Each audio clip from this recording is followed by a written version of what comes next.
Hi everyone, appreciate you taking some time to watch another episode today on Perkins Custom Swim Baits.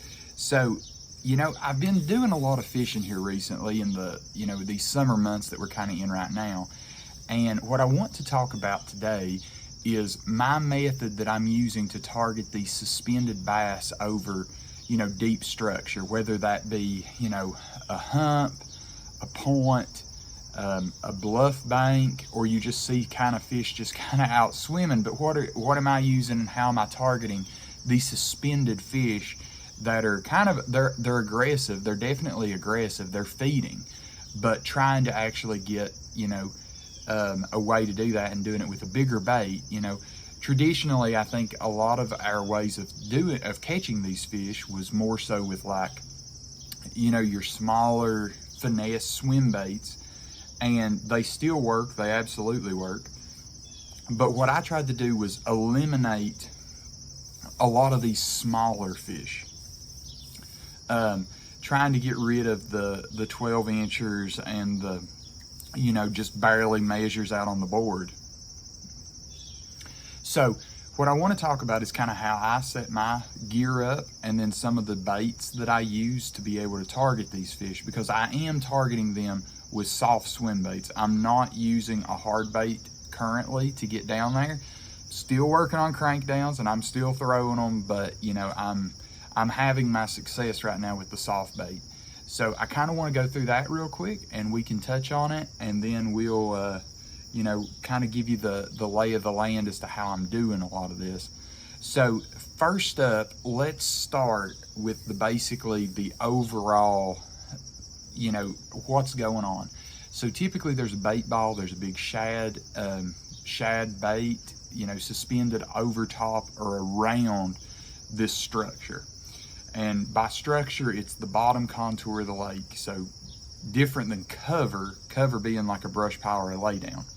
So what I'm looking for is on like a topographic map with like Navionics or, basically any of the outstanding. You can even go old school and actually have a fold out map. But what you're looking for is these high spots. And you don't have to have, fancy electronics to do this. If you're wanting to just target it with like points, you can visually see a point on the lake, whether it's coming out of a cove, whether it is kind of a main lake point that stretches way out.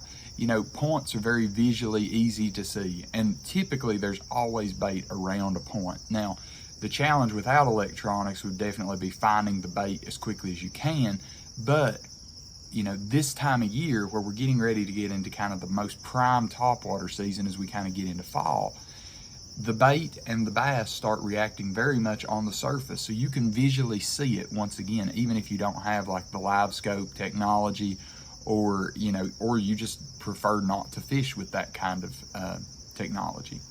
So what I'm doing is I'll find this bait and I'll find these fish, and then I will basically count down a line through swim bait. I'm doing this with line throughs for the most part. You can do this really with any swim bait, but I prefer the line through because my lakes have all three species of black bass. A smallmouth and a spotted bass do not have the same size of mouth that a largemouth does. So, where I've caught largemouth and you're literally having to pull the entire swim bait and the hook out of their, down in their mouth, you're not getting that with a smallmouth and a spot typically. Typically it's kind of all around the mouth, but they've kind of attacked it and tried to kill it, and then they'll come back and eat it. So what I'm getting at with that is that's one of the reasons I like the line through so well on these bigger swim baits, is it positions my hook to where it's below the bait. My smallmouth and spots that I'm looking for and typically finding, they are hitting the bait up.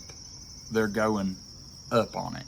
So when they're doing that, it is all about having a hook position to where you can easily get them to hit it. So the best one that I've found has been a line through, and I've just had good success with it, so I've kind of kept it going. But the other part is I don't fish these just to stock. I do modifications on my own, and I kind of want to get into a little bit of that too. But let's go through the baits real quick that I've kind of been using for targeting these fish, and then we'll kind of go from there. All right, so first up, 316 Rising Sun. This, in my opinion, is probably, you know, the original line through swim bait. It's a great bait. I've not had any issues with them. They work great. I've got both the top hook and the normal Rising Sun. I've got different color patterns here, but you know, it's just a good all-around bait to be able to fish. The top hook, definitely great if you're trying to sink it down and go over tops of cover on that structure. So if you find a brush pile or a big rock clump on top of a main lake point or something like that, that top hook's going to be great because you can really just slow roll it across it and you don't have to worry about getting hung up. The beauty of the top hook too is it's heavier, so it'll sink faster. You can keep it in the strike zone longer and more effectively. It's a lot easier to do with the top hook. The 316 original Rising Sun, it's not a floater, but it's a very, very slow sink, and it works great. It's going to work great this fall when they really start getting more so on top water. I'm having to sink my baits out to about 20 feet right now. So I can definitely see, and I actually bought the bait intending on using it during that kind of time period when they're feeding up really high. Shad spawn's another great time period to use that. All right, next bait is just the Mega Bass Mag Draft. Now you can use the actual Mag Draft, the one with the actual harness on it, or you can use the freestyle and rig it kind of like I do my 6-inch whales. So it's up to you as to how you want to do that, but you know, I like the Mag Draft fine for this kind of stuff because it will work. You just need to add some nail weights to be able to get it to sink down. And then, like I said, similar to that the original Rising Sun, when they start feeding up higher in the water column, get rid of your nail weight, run it as is. Mine, I can get them down to about 5 to 6 feet, and that's their sweet spot. Just run it as is. So the last bait that I have been throwing and I'm really liking, and I was turned on to this bait because I ran across a video on YouTube with Lake Pro Tackle, and his name is John Shin. He was talking about this, about how he targets some of his bigger smallmouth down in Texas. So I decided I was going to pick up one pack. You know, why buy tons until you actually see if they work? And they work. I really like them. It's the 6-inch whale. And this is the one that I've been telling everyone about for the past couple of weeks. This is the Ghost Ice Minnow color. It's a very, very natural, I don't even know what to call it. It's like a blue glitter inside, but it's mostly a clear bait. It's got some gold in there too, it looks like. But that's been my go-to the past little bit. And one of the reasons I'm really liking this bait is because of its narrow and slender profile. You know, it's not a very thick bait. And I really like that when using these line throughs because the bass are typically looking up on the bait. So with them looking up on it, I don't really want this huge, huge profile of, okay, you know, they're looking up on it and wow. It's so big, it just doesn't look realistic to them right now. Now, we do have trout in our fisheries around here where I'm at. So, you know, later into the November time frame, you'll start seeing me cycle back in to my trout baits, whether that be like the Savage Gear or the Huddleston. But as of right now, I'm wanting that more slender, narrow profile. I'm looking for fish that are feeding on these shad, and these shad are more small, thin. So that's one of the major reasons that I'm using that particular bait. All right, so now let's start if you are rigging up like a freestyle mag draft or like I rig this 6-inch whale. The first thing you will need, or the first thing that I would recommend you getting, are some of these straws. These are the heavier duty, thicker walled, like straws from Well, it's from Amazon, it's where I picked these up, but like a WD-40 or an aerosol can straw, that's what you're looking for, because it's got that thicker wall and that plastic, it doesn't collapse as bad. So you can do multiple line throughs, cut it, you know, and it doesn't collapse that bend in there. So it works really well. Now, after you've got that, you've got to kind of set it up with the nails. And this is the part that is going to be very specific to your body of water, so you will have to play with this. I can kind of show you as to how I've got my whale rigged right now, but I just want to really emphasize you will have to tailor this to your water based on where your fish are positioned in the water. But you definitely need to get some nail weights, and it doesn't matter if it's the Bass Pro Shop. You know, these are little 1/16 tungstens. I think I've actually got 2 packs of these. I do. And then I have a ton of the Nico VMCs. So this is my box that goes with me for swim baiting. And as you can kind of tell here, I have a ton of nail weights in that bottom compartment there. So the main reason that I'm wanting these nails is I can alter everything on the fly. If I need to get it deeper, I can add weight. If I need to let it fish shallower, I'll pull it out. It's just so easy to do so. So I'll kind of show you with this one that I have made up, that this is just kind of a, I don't want to call it a stock rigging, but it's definitely, I would say, a good starting spot. This is nowhere near where I'm running right now. This is very shallow. So this would be more like your top, or your normal rising sun is where this one's gonna run. So this one has a 3/32 in the head, and it's got a 1/16, or excuse me, a 1/32 in the tail. So like I said, I actually had reached out to John on Instagram and asked him for his, you know, opinions on this. I'm not taking any credit for coming up with this particular method as to how these particular weights are. He kind of details that within that Lake Pro Tackle video as to how he likes to set them up. But, you know, this is I've taken kind of how he explained it, and then I've kind of taken it and tailored it to my body of water. I think, you know, there's also some guys on Instagram using the Mag Draft Freestyle, doing a very, very similar technique of just using nail weights and using it as a line through. And they're catching giant smallmouth on it. So it's all about whatever bait you particularly enjoy fishing.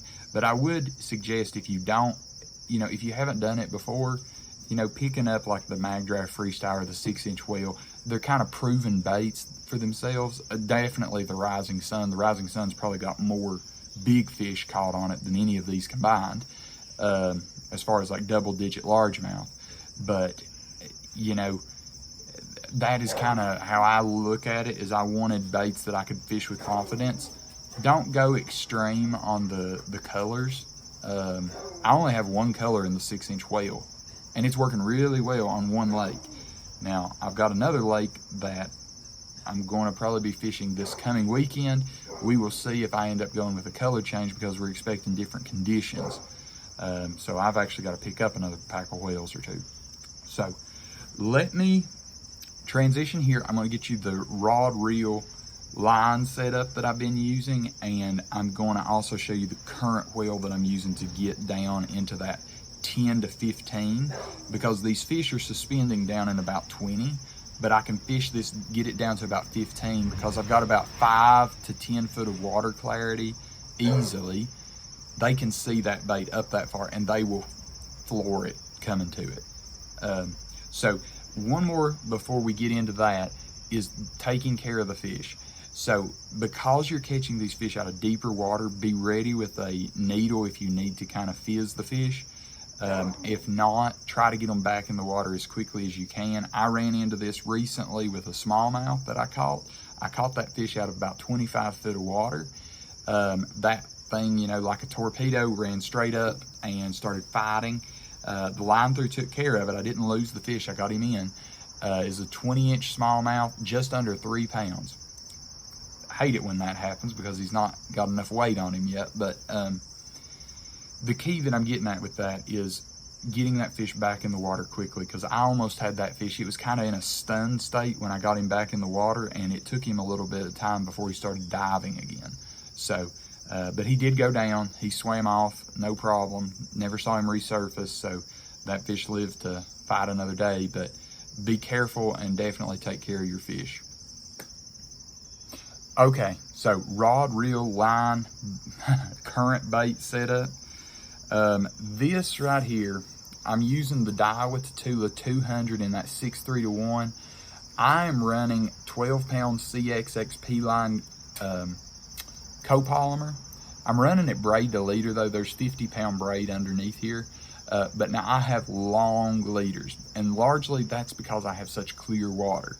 The braid is working great as backing, slash, great sensitivity. I will spool this all the way down to the braid when I cast. I'm able to make very, very long casts. This is the Dobbins Fury. This is that 795 swimbait rod. Great rod. I'm really enjoying it. It's got a good enough parabolic bend that I don't have to worry about it, and it works great for these line throughs. All right, let's get into this one, because this is the 6 cent whale that I'm actually using, predominantly right now. This whale has really went through it, and I'm still working on it because I've got all kinds of things. But let me go over the hook real quick. So what I'm using for the whale is a size number 1 owner ST36 with a hyperwire split ring attached to it, and I'm tying to the split ring. That split ring just kind of helps preventing it from trying to go up in the bait so bad. As you can kind of tell, this is about how it runs. It's very stealthy. It is not a very big profile, and I really like that about it. So,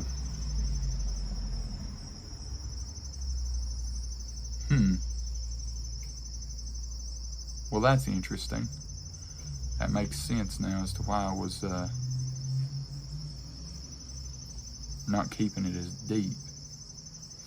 Okay, so side note, there is supposed to be 3 nails in the head of this bait. There's currently 2.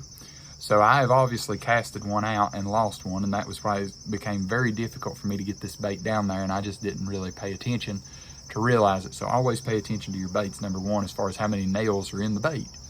But as you can tell, I have down on the bottom, this is the VMC 1/8. Excuse me, that looks more like a 1/16. That's a 1/16. This on top is the Working Class 0 3/32 tungsten nail. And I'm actually inserting that. If you can see here, you can kind of see where that tungsten nail is. It's right there. This has a cut face, so it's a lot easier to try to get that nail in there. And then here on the back, I'm throwing the Bass Pro Shop 1/16 tungsten nail too. So, as you can tell, I have a lot of nails in this bait, and there is ordinarily another 3/32 up here in the head actually. So I will run 2 nails through the belly slot going towards the head, and I will run 1 3/32 from the nose back towards like the tail. So that is my setup for this right now. This will definitely change as I go through the season, because I'll be getting ready to kind of make that transition into fall when they'll be feeding higher in the column, and I'll make this bait change accordingly. But this bait has seen some action. It has got teeth marks, scratches, rips and tears in it. I've actually already had to use Mend It to try to salvage it, but it is working great, and I really enjoy using the bait. So,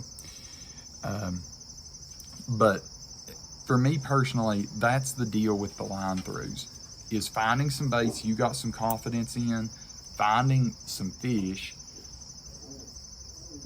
and then, because to me, your deep fish are still going to be easier to try to catch. They're typically less pressured by fishermen just because they are offshore, and you have to relate to something other than just,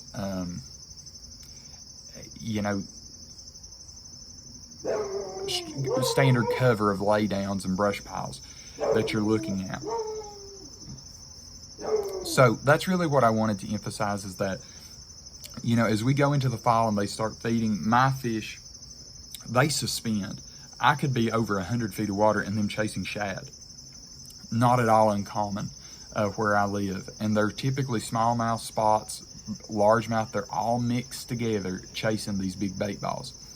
So this is a lot of my plan that I plan to do for, fall, now through the fall. Wintertime, it'll start getting a little bit differently. They'll still be really ganged up on shad, but they'll change their locations a lot, because in the fall they'll start moving into these creeks and these hollows, and they'll try to really corral this shad and just go on a feeding frenzy for their fall feed before getting ready for winter. So I know this is a little bit of a shorter video, but I really wanted to get this out because this has definitely been, one of those techniques that I've been learning this year and I've really been enjoying. I'm not taking credit for developing it or coming up with it by any means. I think people have really been doing line through swim bait since way back in California in probably the early 2000s, probably even well before that. So this is just my method as to how I've been setting up some of these baits to be able to get them deeper from my body of water. So if I could leave you with anything is, line throughs, bottom hook swim baits are phenomenal for catching these fish, but definitely tailor each and everything to your body of water and your fish and your fishery. So, hey, appreciate everyone watching. If you've enjoyed this video, please give it a thumbs up. That really helps us get our videos out, get the channel some more subscribers, bring more people into the community. Please, if you're new to this channel, please hit that little subscribe button and the little notification bell. That just keeps you up to date with every video that comes out for the channel. It's completely free and doesn't cost you a thing. So, I think that's got us for today, and I'll see you in the next video.